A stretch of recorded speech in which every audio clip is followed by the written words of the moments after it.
Hello everyone, this is Mrs. Lindsay. Today we're going to talk about constructions for chapter 11. Okay, so our first objective, problem number 1, construct a square that has the area twice as great as the given square. Well, let's talk about the area of the given square. We know that sides are the same and that area equals x squared. Okay, so we have to form a new square. So I'll say area of the new that has twice the area of this square. So we'll just double that. Well, we clearly have to find the new side. So we'll just call that S, and then it'd be S squared for the area. So if I do a little algebra here, if I actually solve for S, that would become x root 2. All right, well, hopefully that rings a bell. If I had sides x root 2, we're looking at a 45, 90 degree triangle. And therefore, hopefully you remember the properties of a square. If we form this diagonal, bisects the angles, which the angles are 90 degrees. So we formed x root 2, so that becomes the new side of our square. So let's go ahead and form our square, which we've done in the past. We're going to copy x root 2. And I'm going to copy it in a few different places.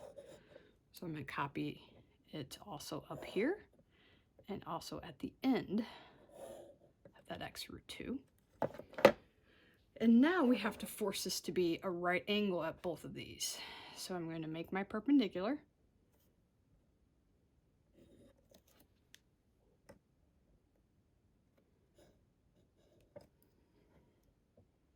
And then again, this is not the only way that we can create the square. This is just one way.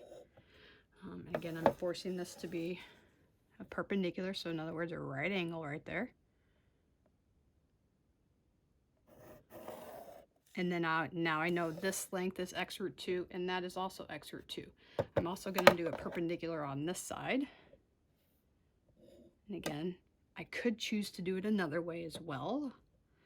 I could choose to do a parallel line up here, copy angles. That would also create your square there.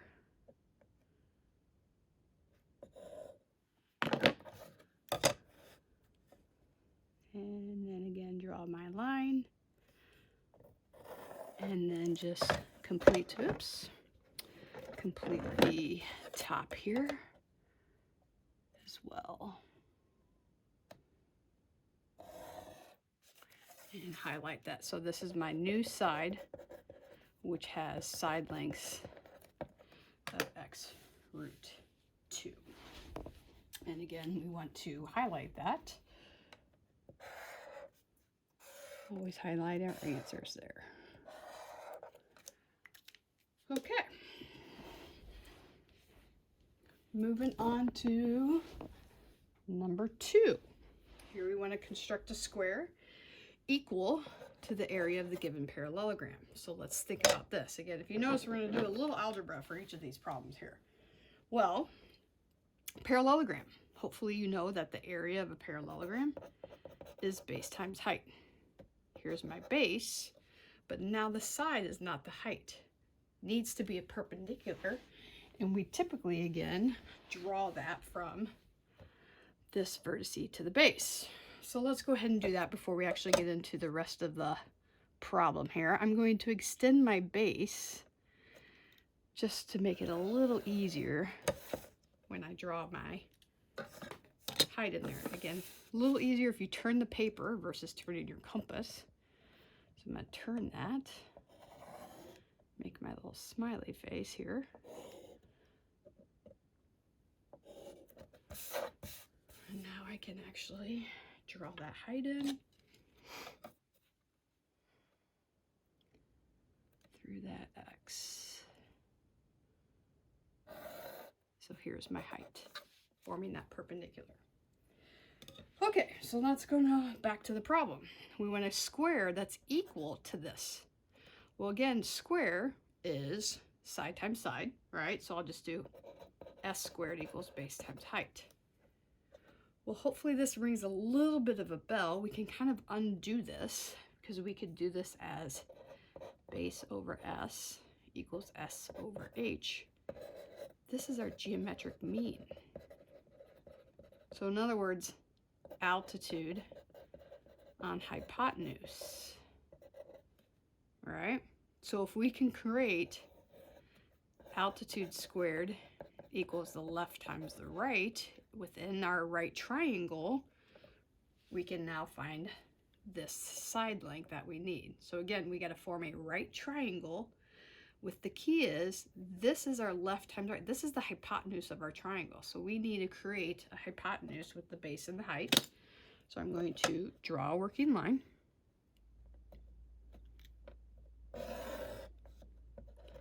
I'm going to put the base, copy the base of my parallelogram. There's my base. I'm going to copy the height as well.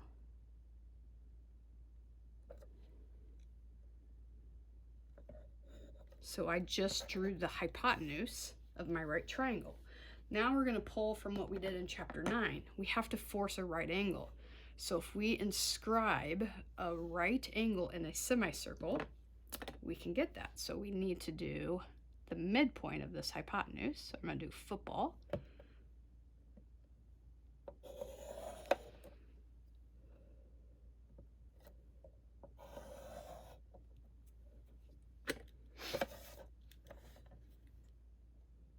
So now I am forming the center of my circle, or we're only going to do the semicircle. So that is the center, and my radius goes to the end of the hypotenuse here.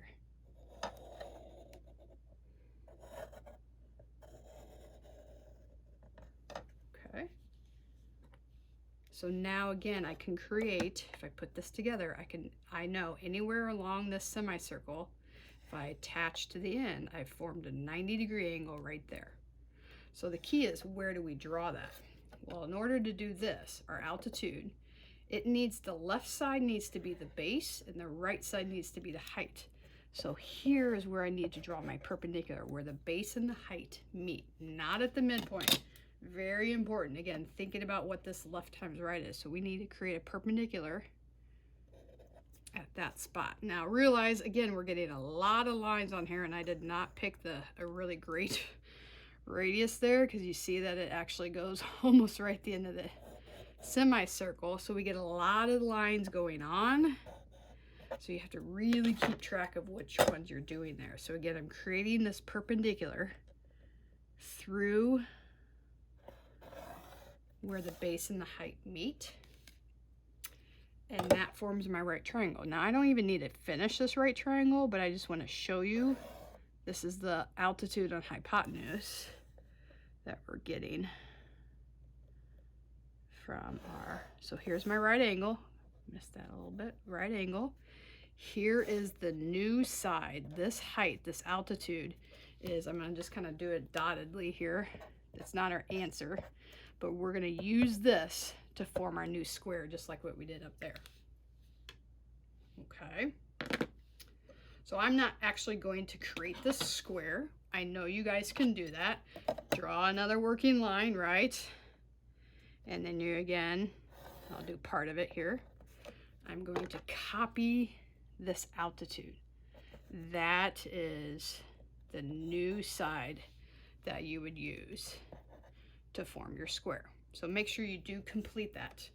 Okay, complete that square. I know you guys know how to do that. We've done that several times in problem 1 and throughout the class. Okay. All right, so let's move on to number 3. Number 3, again, looking at some squares here, talking about area. In this case, it says construct a square whose area is equal to the sum of the areas of these two squares. Well, let's do again a little algebra. Let me label that A and A, B and B. Okay, so the area of this squared going to be A squared plus the area of this one. Now there might be a reason I chose A and B, so hopefully this rings a bell. A squared plus B squared equals C squared, yes, so we're thinking right triangle here. So if I can form a right triangle with one of the side lengths as A, which should be the leg, the other leg being B, then the hypotenuse will be the side of our new square, all right? Okay, so how can we do that? Well, we already have A and B, so I'm just going to extend B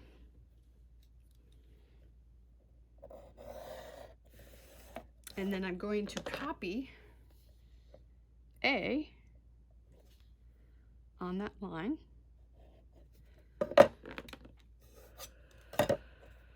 And connect. I'm not sure why that got a little wavy right there.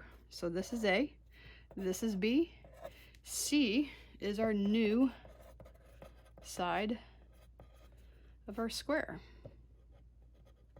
So again, I'm going to kind of just do a dotted.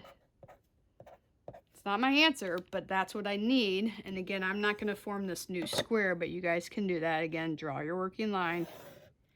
And the new side of it is going to be this hypotenuse right here. And you guys could create that square using that new hypotenuse.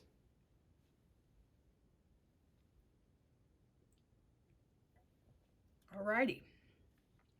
Okay, and the last one. We're going to construct an isosceles right triangle equal to the area of the given triangle. So again, we're going to do a little algebra while we're thinking about this here.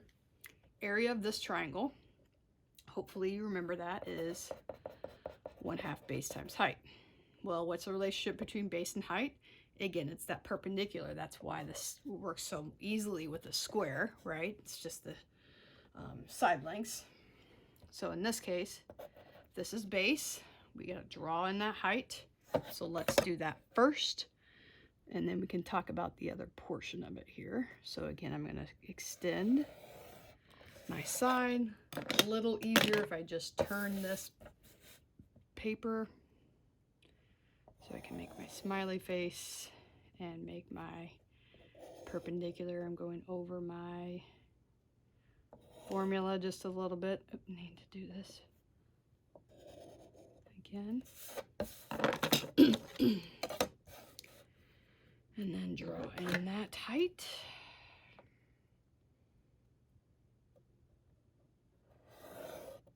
So there's my height, base and height. Okay, so let me just rewrite this over here. Area equals 1/2 base times height, but we're trying to do an isosceles right triangle. Well, what do we know about that? Well, if we just kind of tentatively drew one, the sides would be the same, the legs would be the same. So the area of the new one would be 1/2 side times side. Well, let's do a little more math. These would cancel off. Side squared equals base times height. So again, you're thinking geometric mean, altitude on hypotenuse, altitude squared equals left times right. Just like we did in problem number 2, we are going to create a right triangle. Base and height form your hypotenuse.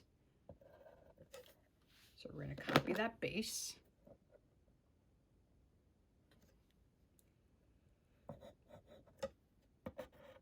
And we're going to copy the height at the end of that, and that forms our hypotenuse. So from here to here is the hypotenuse of our triangle.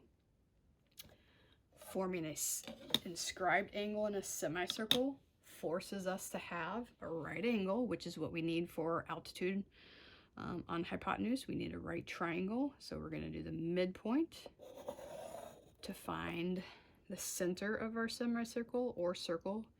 Again, we just don't ever draw the entire circle. We just usually do the semicircle. Save ourselves a little bit of time, not too much. That is the center, with our radius now extending to the end of the hypotenuse. Okay. The most crucial step, again, to form this, our hypotenuse, has to be base and height. To find the altitude is going to go where the base and the height meet, not at the center, at where the base and the height meet. So we have to make a perpendicular through that point. And again, I'm going to start on this side over here so I don't do the same mistake as I did before where it almost hit exactly on that end of the semicircle. I'm just going to make this a little bigger so again it kind of extends off my diagram. I can clearly see where that X is going to be. Now I can draw in my altitude here. So this is the new side of our isosceles.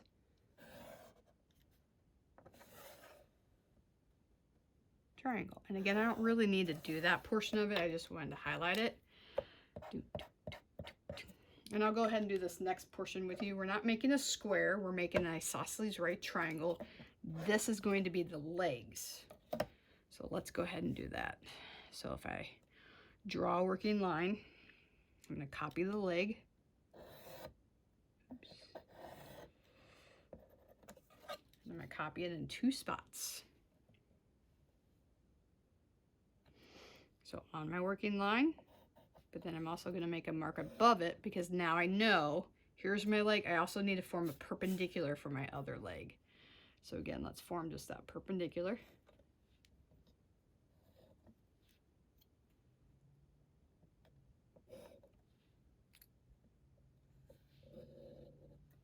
Form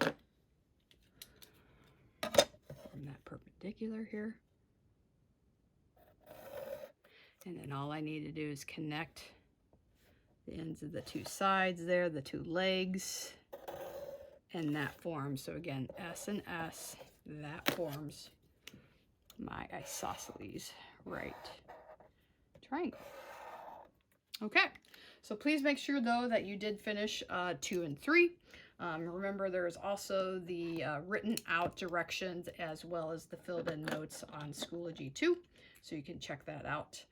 Otherwise, this concludes Chapter 11, Constructions.